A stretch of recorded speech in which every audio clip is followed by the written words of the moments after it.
He's got to be front and center. Yeah. That's right. That's right. All right. Good morning, everyone. I'm State Representative Jason Ortitay. I represent the 46th District in Allegheny and Washington counties. Thank you all for being here today. Please excuse my voice. It should be fine. We should be able to get through this. Today we are unveiling Alicia's Law in the State House and the State Senate with House Bill 2199, sponsored by myself and Representative Jessica Benham, and Senate Bill 1233, sponsored by Senator Devlin Robinson, who is with us here today. Rep. Jessica Benham couldn't be here today. She's sorry she couldn't be here. She was feeling a little under the weather. There must be something going around, but wanted me to share her support for this legislation. I also want to say on a personal note, she's been a good friend, and she's been really great to work with on this and other legislation, which to me shows the bipartisan nature, actually the nonpartisan nature of legislation like this. Alicia's Law, named after Alicia, who is here with us today and will be speaking later, is legislation to provide a critical source of funding for the prosecution of technology-facilitated child sexual exploitation and internet crimes against children. This legislation will support and expand upon a federal program that has been crucial in building out our capacity to investigate and prosecute these crimes. The United States Department of Justice currently has the Internet Crimes Against Children Task Force program, which under state and local task forces can receive funding, training, and technical assistance for the protection of children who are online. There are currently 61 federally recognized task forces in this program, and there's one here in Pennsylvania. This legislation would set up a process by which local task forces would be established across the Commonwealth, which would supplement and enhance the work of existing task forces.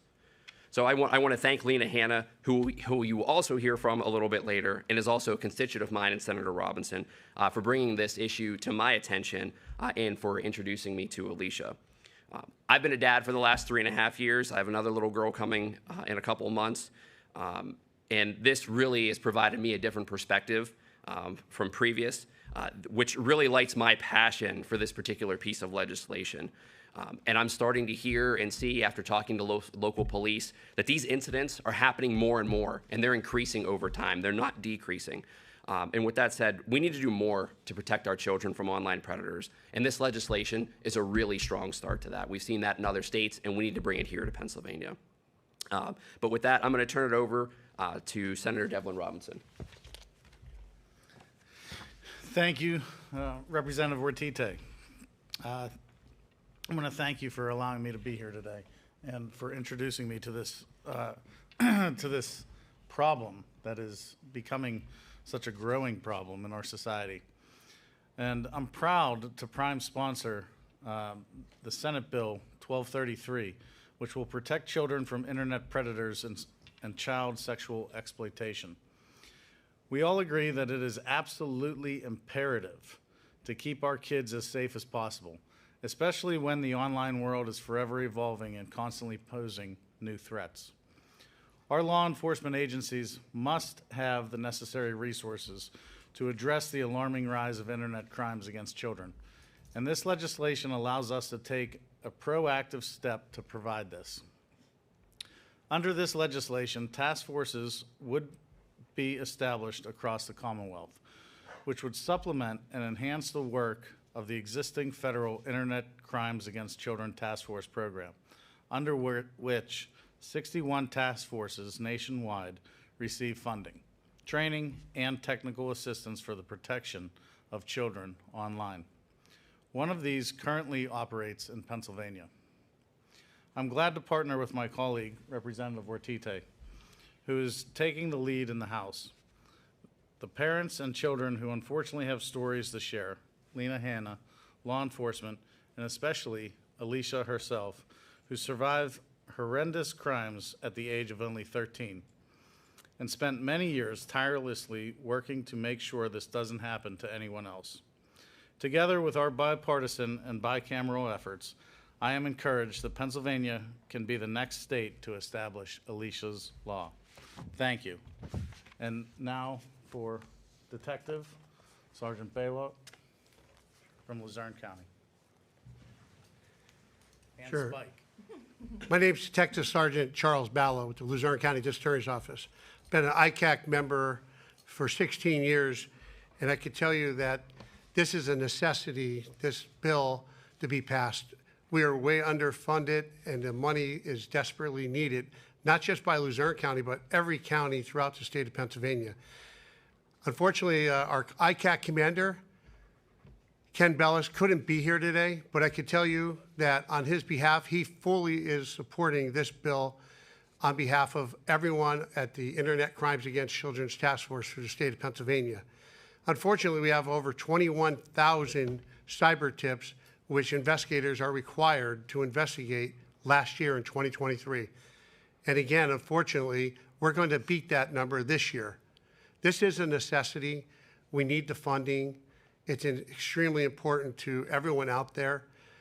You can tell that we have some tools in our trade. I have my best friend who's ESD K9. He's Electronic Service Detection K9, one of only 144 in the entire world that actually help us as we use as a tool for searches when we go to perpetrators' houses and execute a search warrant. His job is to find hidden devices which actually contain child sexual abuse material, whether it's an image or a video.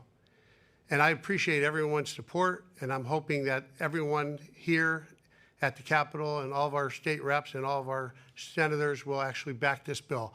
Thank you very much.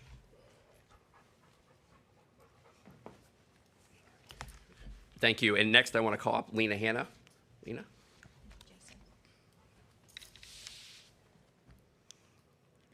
Good morning. My journey with Alicia started in 2010, while hers started in 2002.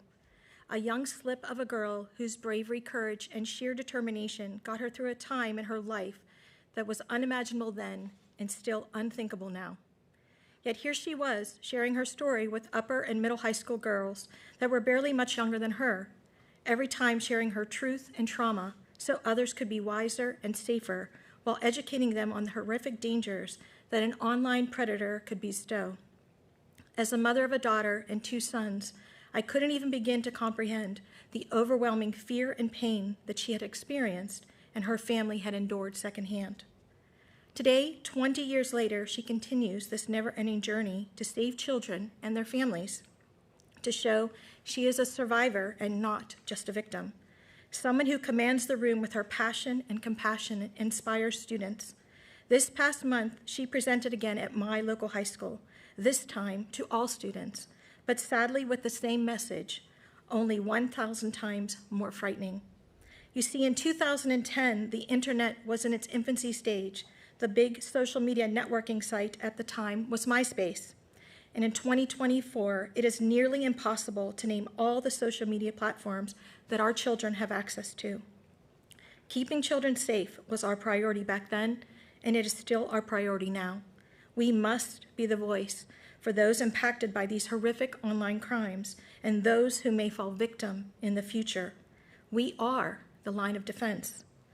Thank you, Alicia, for your bravery, courage, and sheer fortitude to continue on this journey, saving one child at a time. Hopefully the load will be lighter when Alicia's law is passed and PA's law enforcement gets the resources it desperately needs to fund these task force for internet-based sex crimes and sexual exploitation of children. You are a true hero, and it is my privilege and honor to work with you then, now, and to introduce you today. Alicia.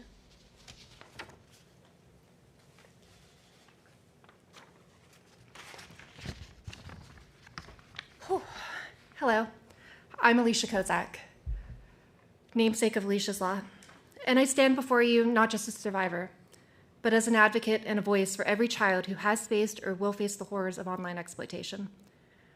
I stand here because it's really important. And I have to be honest, it's hard for me to be here. For the man who abducted me lives less than 2 miles away from here, where you are standing right now. Yeah, it's that important. I know all too well because when I was 13, I was abducted by an internet predator from my own, here in Pennsylvania, and my life was forever changed. But through the dedication of law enforcement, I was rescued and given a second chance at life. I was only rescued because this was a new kind of crime, and everything fell into place, and the resources were there. I was the first known case of online child abduction, and I knew that there would be more victims. And so about a year later, after I was rescued, I set about my goal to try to make a difference. For over 20 years, I've been speaking out, sharing my story, and advocating for child safety. Over these 2 decades, I have witnessed incredible changes in technology. The internet, once a simple tool plugged into the wall with dial-up, has become an integral part of our daily lives. While technology has advanced, so have the methods of those who seek to exploit it, to cause harm, and to find their prey. Unfortunately, the predators will always keep up. Those apps that you don't know how to use that your kids are on, they're on there. That popular game you don't realize has a chat feature, yeah, they're on there too. Since my abduction in 2002, the risks have only grown. Today, children face not only online predators who could lure them, but also threats like sextortion and sexual exploitation. Sextortion involves predators manipulating or coercing victims into providing explicit content or money. And this leads to great distress. In every single community I've spoken in recently, a young boy has died by suicide. I tell the kids that I speak to that, yes, they could be kidnapped. However, this is likely something that could happen to them. This is likely something that they will fall victim to. Sexual exploitation online has become more pervasive, with predators using sophisticated techniques to target and groom victims. While predators still seek to harm children hands-on, they have turned towards the fact that they can have hundreds upon hundreds of victims with far less risk. These victims, terrified and often filled with shame, are just as trapped as I was when I was chained in that basement. Only they're in the classroom, and they're sitting at the dinner table with you, trapped in living through this hell in secret. It's never been a rare occurrence to have children approach me after my presentations and to share their own horrific experiences. However, I now require to have both a school resource officer and a counselor in the room because there are so many disclosures. After I speak, the kids line up, sometimes with tears streaming down their faces, just waiting to be heard, waiting to feel safe, and waiting to be free. They are asking for help. And that's why we are here to discuss Alicia's Law. This legislation, it's not just a piece of paper. It is a lifeline. Alicia's Law provides critical funding to the Internet Crimes Against Children task forces, enabling them to have the necessary tools, training, and resources to combat the growing threat of online child sexual exploitation. These task forces, they are our first line of defense, and they work tirelessly to identify, rescue, and support victims, and to bring these perpetrators to justice. In Pennsylvania, the need for Alicia's Law is urgent. Our Internet Crimes Against Children task forces are stretched so thin, facing an ever-increasing number of cases just piling up on their desks. New tips come in each day, adding to the seemingly never-ending stack. We must equip them with the means to respond swiftly and effectively. The stakes are simply too high, and we can't do otherwise, for every single second counts. And I know firsthand that Alicia's Law works, and I say that really with such pride. I've seen the results in other states. Just the other day, an officer in Kentucky messaged me to tell me that their agency went over their budget, and they used Alicia's Law funds to purchase equipment. I've been invited to the conferences where officers learned the latest techniques and tools. And in Wisconsin, they have their own ESD K9, just like Spike. His name is Kozak, and he was named after me, and he's partially funded by Alicia's Law. But perhaps, most interestingly is this. You see, when I first started working on Alicia's Law and this legislation as a young teen, I was honestly concerned that the predators would feel not too positively about me helping to fund the groups that would catch them. Well, today, I receive emails from registered sex offenders who were caught by the Internet Crimes Against Children task forces, and they're upset about Alicia's Law doing just that. It's working. And this is often through proactive investigations that put them in prison before they harm a child. This shows us that the law is making a real difference in putting those who exploit children where they belong, behind bars, and then later on the registry. Child sexual abuse hides in the shadows, and we must shine a light. Pennsylvania is where I was born and where I was raised, and it's where my story started. Passing Alicia's Law here means so much more to me personally. It means giving law enforcement the ability to track down predators more efficiently, to rescue children from unspeakable situations, and to prevent further abuse. And it means sending a clear message that we in Pennsylvania will not tolerate the exploitation and suffering of our most vulnerable. To the policymakers and the leaders, I urge you to act. Please support Alicia's law and demonstrate your commitment to the safety and well-being of every child in Pennsylvania. When I was held captive, chained by the neck in that basement, I held on to hope that I would be rescued. For me, rescue came in the form of law enforcement, and every single child deserves that outcome. Alicia's law is that hope. Let's ensure that no child's cries for help go unheard, and that every child can grow up safe and free from exploitation, protected from crimes that not only violate their bodies, but violate their souls. The reason I fight for this so hard is because I do not want children to have to heal as I have had to.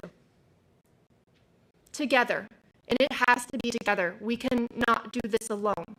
We can create a world where children are protected and empowered, where the people who can do something, who want to do something, who are waiting and ready to help, have the resources to do their work. Thank you for your dedication to this cause, and please, let's make Alicia's law a reality and safeguard the future of our children. This is far too important. And like I said, I just want to remind you that I'm here, and the predator who did this to me lives only about 1.5 miles from here. Truly, thank you. Let's get this done. Now, here you are. I was like, whoa, surprise. Hi. Recently, I spoke at a school right outside of Pittsburgh, Pennsylvania. And like I said, I often get disclosures. But what I got this time after speaking about Alicia's law is this will to fight and to stand beside this, to fight for this, and to fight for her very own child. And so today, I would like to introduce you to Jill. Thank you so much. Hello. I'm here today to share a very personal experience that unfortunately is all too common. I'm going to share with you how my 15-year-old daughter became the victim of an internet sexual predator. We're from a suburb of Pittsburgh. She's smart, confident, intuitive, and wise beyond her years. We've had countless conversations about internet safety, starting when she was young. And while those conversations have paid off, she still became a victim. I want you to think about the children in your life that you love, that you would protect at all costs. If they are on the internet in any capacity, I can promise you that they have encountered internet predators. Some are victims themselves and may even be keeping it a secret because they are ashamed. First, I want to say how incredibly proud I am of my daughter for choosing to be open about what was happening to her and reporting it appropriately. She knew he had to be stopped and decided to expose herself as a victim to help protect herself and dozens of kids in her school who were also victims of the same predator. Her predator acted anonymously over a period of 5 months, creating fake social media accounts in the names of male students at their school. Those boys are the first round of victims because their identities were used to trick girls into communicating with a sexual predator. He made them think the popular boys were interested in them and asked for, and in some cases threatened, girls to send him nude images. He was incredibly calculated and manipulative. My daughter knew enough not to send these images under any circumstances because of the conversations we had and from what she learned at school. She also figured out quickly that these accounts were fake. He admitted to not being the people he was posing as, but then proceeded to try to befriend her and use his intel to manipulate her. He knew she wanted him to stop, to leave all these girls alone, to delete the accounts of the boys' names, and to delete the images he obtained, and not to exploit his victims. She asked all of this of him. he decided to tell her that if she sent him one nude image of herself, that he would stop, playing on her nature of just wanting to help. When that still didn't work, he became more aggressive and told her that if she didn't send him a nude image, that he would expose one of the girls who did. I thank God that she didn't believe him and didn't comply. He went silent for almost 2 months and then resurfaced, still acting anonymously, but he stepped up his game. In addition to manipulating girls in various ways to get nude images, he sent a video of himself to a victim performing a sex act while holding a picture of her. He came after my daughter once again. This time, he told her there were pictures and videos of her being sold on the internet, taken without her knowledge, taken at school from behind, inappropriately zoomed in on body parts. He would describe the clothes she wore at school. For 3 months, my daughter had to go to school not knowing who her stalker was and where he was every single day. Her anxiety was off the charts as she felt so vulnerable and unsafe. He had escalated, and there was no telling what was next. There were days she couldn't bear to go to school, so she didn't. It impacted her psychological safety and impeded her learning. Not only was she afraid for her safety, but she also worried about who was in possession of these videos and pictures and what were they doing with them. She was never once hands-on violated. However, she very much is a victim of a true predatory criminal. He chose to make it personal. He needed to make the victims feel uncomfortable, exposed, violated, and scared, and needed to feel a sense of power. These cases are happening every single day in Pennsylvania and across the country. And while our experience is so common, it is uncommon in one way. My daughter's predator was caught. He was caught because of the dedication of one detective who worked tirelessly on his days off and in evenings after putting his own children to bed. It took 3 months to be able to file charges, and had he not been so invested, it would have taken months more. Those 3 months felt like 3 years of holding my breath. My daughter's predator is not a middle-aged man in his basement a few states away, like we often imagine internet predators to be. He is a student in her school. She had never met him and didn't even know who he was. He played sports and didn't cause trouble to anyone's knowledge. He flew completely under the radar of everyone in his world. Average teenage boy by day and sexual predator by night. He sat at a lunch table across from my daughter the entire time. Just after charges were filed, Alicia spoke at my daughter's school. We were all so moved by her story and learned so much. I didn't use the word predator before that day. My daughter felt that Alicia's presentation finally hit home with the kids at her school. Having a survivor tell her story to them was incredibly impactful. It was that day that as a family we decided to support Alicia in her efforts to get Alicia's Law passed. Alicia's Law is the hope we need, but the responsibility all of us adults have to protect our children. I remember when Alicia was abducted. It was 2002, the year I got married. Starting a family soon was a reality. I lived in the Pittsburgh area not far from where Alicia was abducted. I wanted to have children, and this child was just taken by a monster and may never return. I was thrilled to hear she had returned home. Her parents could hold her again, and I couldn't imagine their relief, but in many ways their journey had just begun. If you told me then that 22 years later, I would work alongside her to get a law protecting our children passed, I wouldn't have believed you. What this shows is that internet safety is still an issue 22 years later, and it will continue to be as long as the internet exists.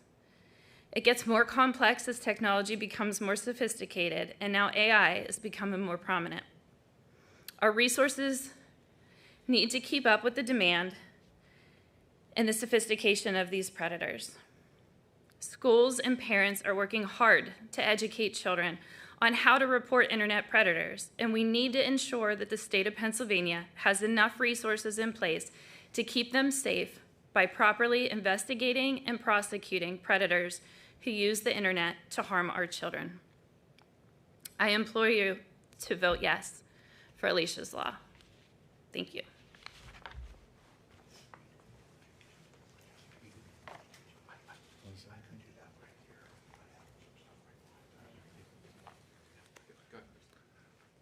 I'm Senator Chris Dush, and one of the things that's going on with all of these child sexual predators, I'm working with, fortunately, we've got several members who are after these folks in the different aspects.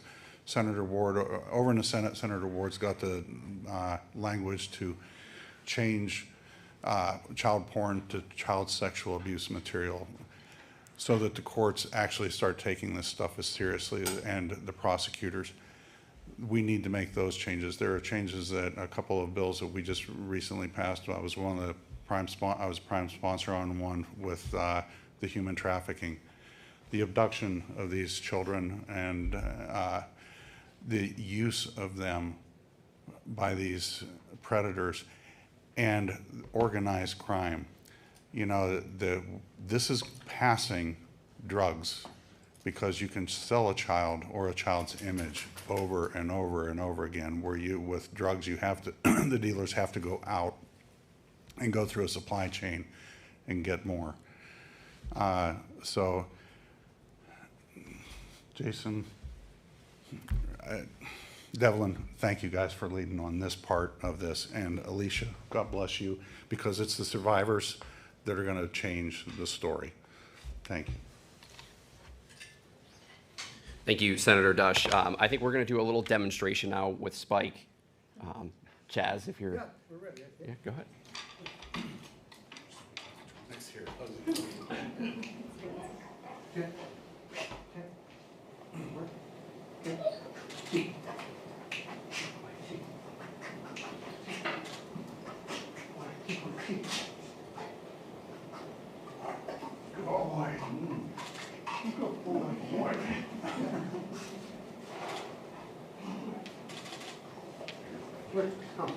Come.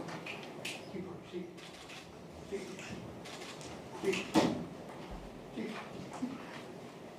Good boy.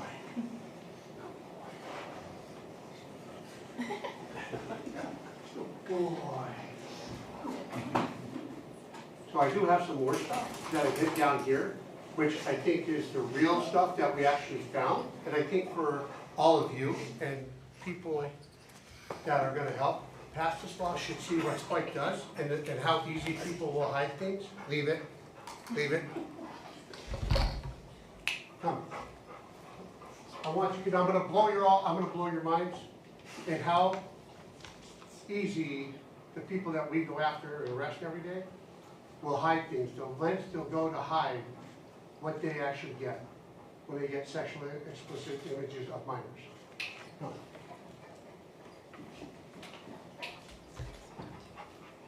Right, you right there. Ready? See. Good boy. Leave it. Show me. Good boy. Keep working. See. Good boy. Keep working. See.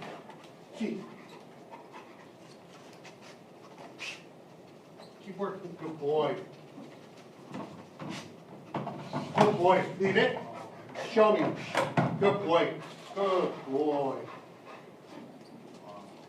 Come. Go to work. Sit down. Good. Keep working. Sit. Come. Boy, come. Take time. See. Good boy.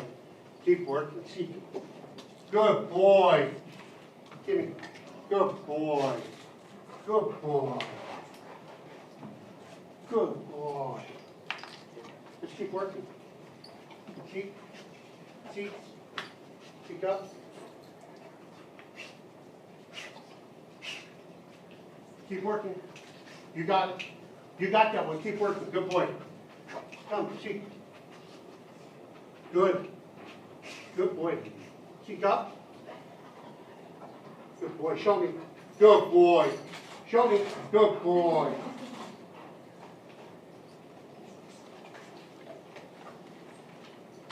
So I want to show you guys.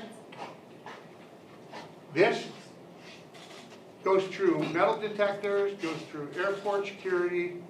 All they are is U.S. coins. That's all we all want to think. And once you realize what we actually have, good boy, Spike.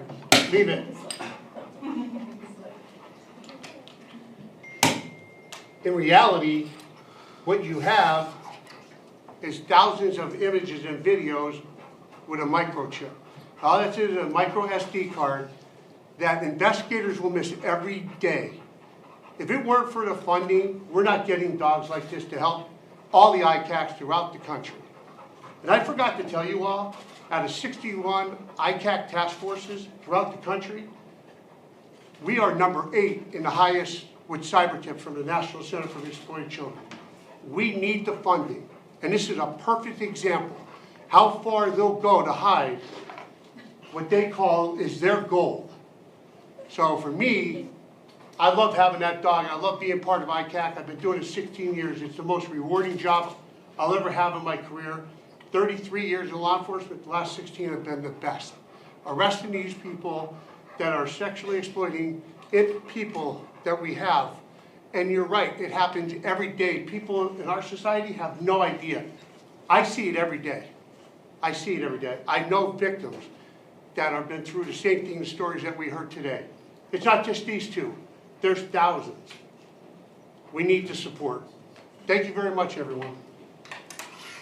Thank you, Chaz. Thank you, Spike. That was really good. Might have been the coolest thing I've seen in the Capitol. Look, we've heard a lot of really good stories today. I'm sitting there having almost a heart attack listening to Alicia and Jill tell their stories. We need to put an end to this. This bill is a really good start at that. It's my hope and Senator Robinson that we can get this included in the budget this year as we work over the next couple of weeks to get this done. So with that said, if anyone has any questions, we're happy to take them. But I appreciate everyone. Jill, thank you for making the drive up here. Lena, you too. Alicia, thank you all for being here. This is the stuff that makes a difference every day. So thank you. No? All right. Well, thank you very much.